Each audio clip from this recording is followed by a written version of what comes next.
नमस्कार, आदाब, सत श्री अकाल दोस्तों। Welcome back to your own channel Current Affairs Express. तो गाइस, आप सब लोगों को पता है कि पाकिस्तान और चाइना के बीच कितना अच्छा रिलेशन है, ठीक है। एक्चुअली चाइना पाकिस्तान को इतना सपोर्ट क्यों करता है, अब सब लोग को पता है, ताकि पाकिस्तान के थ्रू इंडिया को डिस्टेबलाइज करके रखा जाए। अब बोलेंगे तो चाइना खुद नहीं कर सकता। ठीक है, चाइना खुद नहीं करेगा, नहीं तो पूरे इंटरनेशनल कम्युनिटी में ना चाइना का नाम खराब होगा। ठीक है, ये टेरर को स्पॉन्सर करते, ठीक है, ये दूसरे कंट्री को डिस्टेबलाइज करने की बात सोचते, तो चाइना के ऊपर कोई भी कंट्री उतना भरोसा नहीं करेगा और पार्टनरशिप नहीं करेगा। ठीक है, अब तो इसीलिए अब पाकिस्तान को क्या चाहिए, वो तो ऐसे ही फेल स्टेट है, रोग नेशन है, मतलब उसको तो खत्म, उसको भी पता है। ठीक है, तो उसको पैसा चाहिए, पैसा के लिए वो कर देते हैं, कभी अमेरिका के लिए करते हैं, चाइना के लिए करते हैं, बट काम एक ही करते हैं।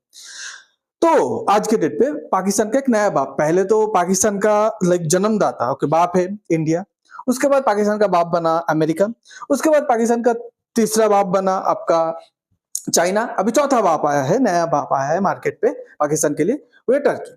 अब ये जो बुढ़ा है, ओके, एर्दोगन, ये मुस्लिम वर्ल्ड का खलीफा बनना चाहता है। ये जो अपना खोया हुआ डायनास्टी है उसको वापस लेना चाहता है। ओके, तो अभी ये सोचता है कि मैं पाकिस्तान के जरिए पूरे मुस्लिम वर्ल्ड का जितना भी 53 मुस्लिम कंट्रीज है सबका लीडर बन जाऊंगा। अरे पाकिस्तान खुद भिखारी है, तो भिखारी का सपोर्ट लेके कोई कैसे लीडर बन सकता है? अब ये बात बताइए, सपोर्ट लेना है तो यूएई का ले लो, कुवैत का ले लो, कतर का ले लो, ओमान का ले लो, ठीक है, जॉर्डन का ले लो, इजिप्ट का ले लो, ठीक है, ईरान का भी ले लो, इराक का भी ले लो, मैं मानता हूं उसके पास एटलीस्ट ऑयल है, ठीक है, सऊदी अरेबिया का ले लो, पर ये भिखारी का सपोर्ट कौन लेता है भाई? ओके, ये एक छोटा सा इंट्रोडक्शन दिया। अभी हम लोग आ जाते हैं दिल्ली ब्लास्ट केस पे। दिल्ली ब्लास्ट केस के बाद इंडिया का सिक्योरिटी बहुत टाइट हो गया, आप सब लोग को पता है। तो पुलिस जगह जगह छानबीन कर रहा है, ठीक है, सिक्योरिटी को लेके बहुत बहुत टाइट सिक्योरिटी है दिल्ली में। ठीक है, पैरामिलिट्री फोर्स, सीआरपीएफ वगैरह जवान, स्पेशल यूनिट का, स्पेशल सेल का पुलिस, ओके, नॉर्मल पुलिस, उसके बाद आर्मी वगैरह सब इन्वॉल्व हो गया, जगह जगह छानबीन चल रहा है कि इन लोग का जो प्लान हम लोग एक्सपोज किए थे, अभी और भी इन लोग कुछ प्लान बाकी है क्या, इन लोग का बैकअप प्लान है क्या। तो ये सब छानबीन करते करते इन लोग को, ठीक है, एक आर्म्स ट्रैफिकर, मतलब आर्म्स ट्रैफिकिंग जो होता है उसका पता चला। अब इसके साथ दिल्ली का कोई ऐसा रिलेटेड नहीं है, बट ये आर्म्स जनरली यूज होता है इंडिया पे, मतलब इंडिया को टाइम टू टाइम डिस्टेबलाइज कर पाए, इंडिया पे वायलेंस, दंगा वगैरह हो, तो वो जो बंदूक निकल आता है ना, निकल पड़ता है, तो वो बंदूक कहां से आता है? ठीक है, इंडिया पे तो आर्म्स लेके बहुत रेस्ट्रिक्शन है, यूएसए जैसा तो है नहीं, कोई भी बंदूक रख सकता है। ठीक है, तो दिल्ली पुलिस ने एक इंटरनेशनल आर्म्स ट्रैफिकर रैकेट को बस्ट किया। अब ये कौन कर रहा था? पाकिस्तान का जो इंटेलिजेंस एजेंसी आईएसआई चला रहा था। मतलब आईएसआई इंडिया के बहुत सारे अंदर अंदर जो ग्रुप है उन लोग को आर्म्स देता था और बोलता तुम लोग वायलेंट मचाओ, दंगा मचाओ, डिस्टेबलाइज करके रखो इंडिया को। अब बोलते पाकिस्तान ये सब क्यों कराएगा? पाकिस्तान कराएगा, पाकिस्तान का तो खुद का ये है, उसको सर्वाइवल के लिए, उसके आर्मी आईएसआई को अपने कंट्री पे सर्वाइवल के लिए इंडिया के साथ तो ऐसे लड़ रहा हो, तुमको इंडिया से प्रोटेक्ट करके रखा हो, इंडिया दुश्मन है, इंडिया खतरा है, ऐसा दिखाना पड़ता है। पर इसका जो एक जो आपका तीसरा बाप बोला था ना, चाइना, उसके लिए भी करता है। तो मेजर आर्म्स रैकेट बस्टेड इन दिल्ली, ओके, चाइना में वेपन्स वर सप्लाइड फ्रॉम पाक। अब पाकिस्तान तो भिखारी है, आपको पहले ही बता दिया, तो उसके कंट्री पे कुछ वेपन्स वगैरह प्रोड्यूस तो होता नहीं है। आप बोलेंगे जब वेपन्स वगैरह प्रोड्यूस नहीं होता तो कहां से मिला? उसको वेपन्स मिला है चाइना से, मतलब चाइना वेपन बनाकर डायरेक्टली सप्लाई नहीं करता गाइस। चाइना क्या करता है, पाकिस्तान को देते हैं, बोलते तुम सप्लाई करो, तुम इंडिया पे आतंक मचा के रखो, इंडिया को स्टेबलाइज करके रखो, और हम लोग इधर से ग्रो करेंगे। ओके, उसके बाद मेड इन चाइना के साथ साथ ये भी देखा गया कि made in Turkey supplied to India via Pakistan. अब वो जो हथियार था उसमें मेड इन टर्की भी था।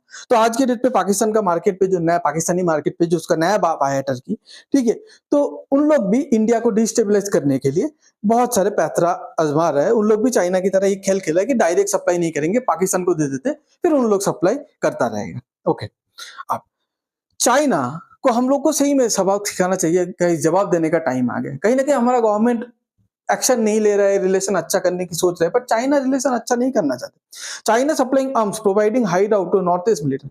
हम लोग का जो 7 सीटर है, असम, मणिपुर, मिजोरम, मेघालय, ओके, नागालैंड, इधर देखेंगे तो कुछ दिन पहले मणिपुर पे भी इतना वायलेंस हुआ, तो उधर आर्म्स वगैरह कहां से आता है?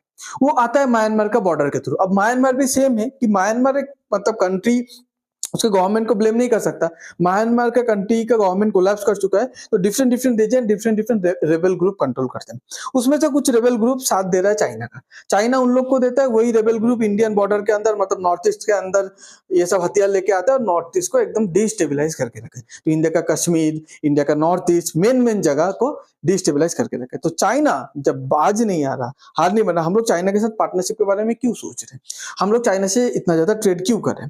अब देखिए इंडियन ओशन पे, अभी इंडियन ओशन पे ठीक है, आज के डेट पे मालदीव्स के थ्रू एक क्वेश्चन उठा है कि मालदीव्स का विक्ट्री परेड पे टर्की को देखा गया एज अ मेन गेस्ट, जो जनरली नहीं होता। तो ये क्वेश्चन उठ रहा है कि is Maldives offering strategic space to Turkey in Indian Ocean. Indian Ocean आप 2 दिन पहले वीडियो बनाया था, आप जाके देखिएगा मेरे चैनल पे, इंडियन ओशन को लेके। इंडियन ओशन बहुत इंपॉर्टेंट रीजन है क्योंकि 70% of the trade volume Indian ocean के थ्रू जाता है, पूरे इंटरनेशनल ट्रेड का बोल रहा।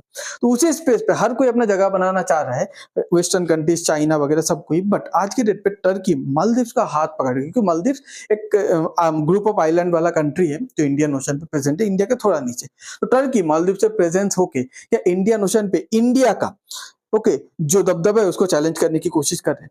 तो बोला कि इंडियन ओशन एक बैटल ग्राउंड बन चुका है हर एक कंट्री के लिए। यूएस अपना प्रेजेंस चाहता है डियोगो गार्सिया से, उसके बाद आपका चाइना प्रेजेंट चाहता है श्रीलंका और मालदीव्स के थ्रू इंटर करके। तो टर्की भी कहीं ना कहीं इधर घुसने की कोशिश कर रहे हैं। तो देखिए अब जब हम लोग के साथ ये हो रहा है, हम लोग चाइना के साथ क्या कर रहे हैं, अपना ट्रेड बढ़ा रहे हैं, अपना ट्रेड को मतलब ट्रेड डेफिसिट को बढ़ा रहे हैं। चाइना से हम लोग ज्यादा सामान खरीदते, एक्सपोर्ट भी अगर चाइना को एक्सपोर्ट 2 रुपया बढ़ा दिया तो उनसे सामान इंपोर्ट करना 4 रुपया बढ़ा रहे हैं, तो नेट तो बढ़ ही गया है ना। तो इंडियन गवर्नमेंट पता नहीं इसके मतलब बहुत नाखुश हो, पता नहीं इसके ऊपर स्टेप क्यों नहीं ले रहे। चाइना का मेन पावर है इकोनॉमी, उसको तोड़ देंगे तो चाइना टूट जाएगा। और चाइना का 3 मेजर पार्टनर है, यूरोपियन यूनियन, आपका उसके बाद हो गया अमेरिका और इंडिया। अब 3 में से एक चले गया, मतलब 33% घट गया। अब देखिए ये तो एक बात हुआ। टर्की कोई स्ट्रॉन्ग कंट्री नहीं है, इकोनॉमिकली बोलिए मिलिट्री बोलिए, फिर भी टर्की को एक झटके पे चाहते इंडिया खत्म कर सकते हैं। टर्की का जो लीरा है, करेंसी है, वो रिकॉर्ड लो स्तर पे गया है। टर्की का इकोनॉमी क्रैश हो चुका है, टर्की ऑलमोस्ट बर्बाद हो चुका है। टर्की वो पुराना नाम लेके आज के डेट पे मार्केट पे जी रहे हैं। बट टर्की को काउंटर करने के लिए हम लोग जो टर्की का मेन 2 पड़ोसी दुश्मन है, जैसे इंडिया का पड़ोसी दुश्मन है आपका पाकिस्तान, टर्की का है एक है साइप्रस, एक है ग्रीस। साइप्रस के साथ हम लोग जाके ठीक है मीटिंग किया मोदी जी, ठीक है, हम लोग कोऑपरेशन रिलेशन बढ़ाए, उसके बाद कोई प्रोग्रेस ही नहीं है।